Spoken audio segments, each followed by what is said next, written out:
Hello again. So get this, a patient with leukemia in the United States has become the first woman to be cured of HIV.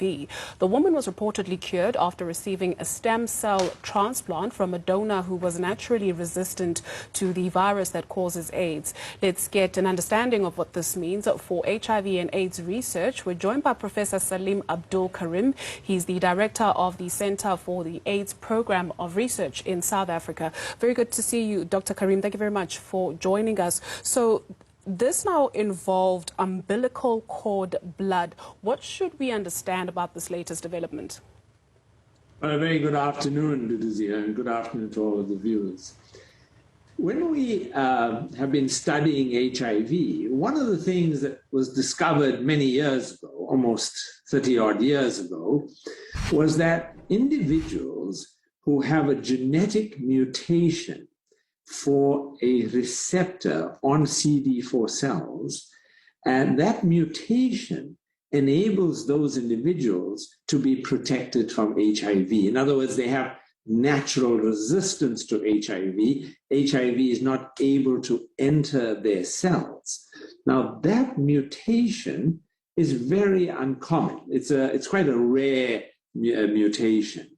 But if we could use that mutation, we might be able to make others protected from HIV in a way that the virus is not able to enter their cells. And that's what is being studied here.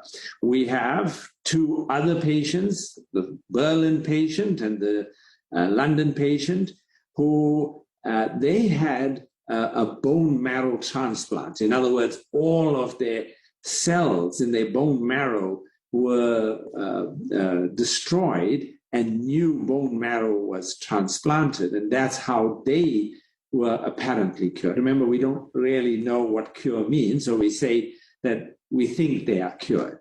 Now, in this patient, there's been a difference in that she had a stem cell transplant, not a bone marrow transplant.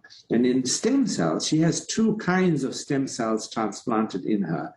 A set of stem cells from the umbilical cord, in other words, those are what we call prenatal cells. They're very early undifferentiated cells. And from one of her relatives, she got a whole lot of additional stem cells. So she's got these two kinds of cells. Now, to get this kind of transplant done is very complicated. She had to have her whole body irradiated. She had to have chemotherapy. They had to blast her cells so that her natural cells were no longer present. And then they give her the transplant to replace her original cells. And in the transplanted cells, those cells cannot get infected with HIV anymore. Do these patients undergo chemotherapy? Yes, so she had to have chemotherapy and whole body radiation before the transplant.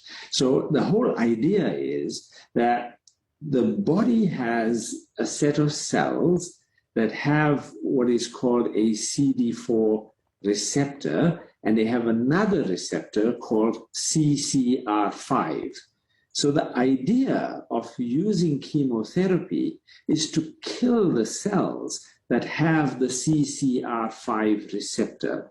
And the reason we're trying to kill those cells is we're trying to replace them with a new set of cells that are transplanted. And these set of cells, they don't have the same CCR5 receptor. They have a mutated one that HIV cannot use to enter the cell.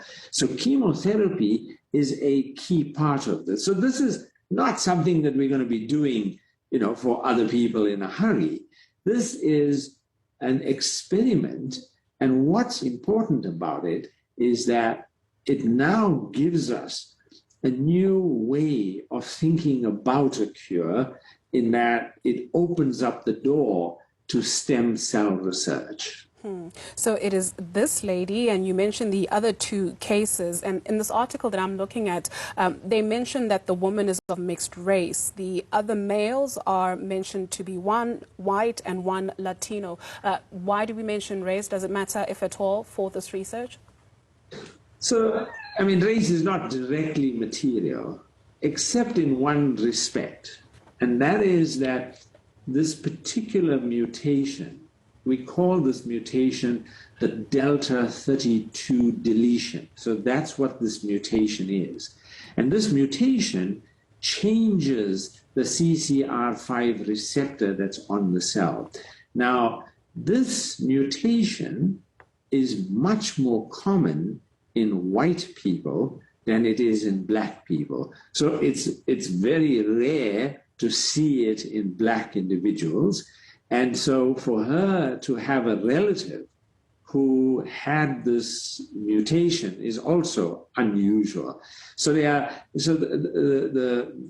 whole issue of race is more about the availability of these genes in the different races. Professor Karim, please do allow me to be opportunistic and come back home before we let you go. Much is being said about the COVID-19 fifth wave that South Africa will enter into. From, what the science tells you, what does it look like for the country? So we, over the last 2 years, have had a very clear understanding of where our epidemic is occurring and how, not where, but how it's occurring. In that we get waves of infection, and each wave is driven by a new variant.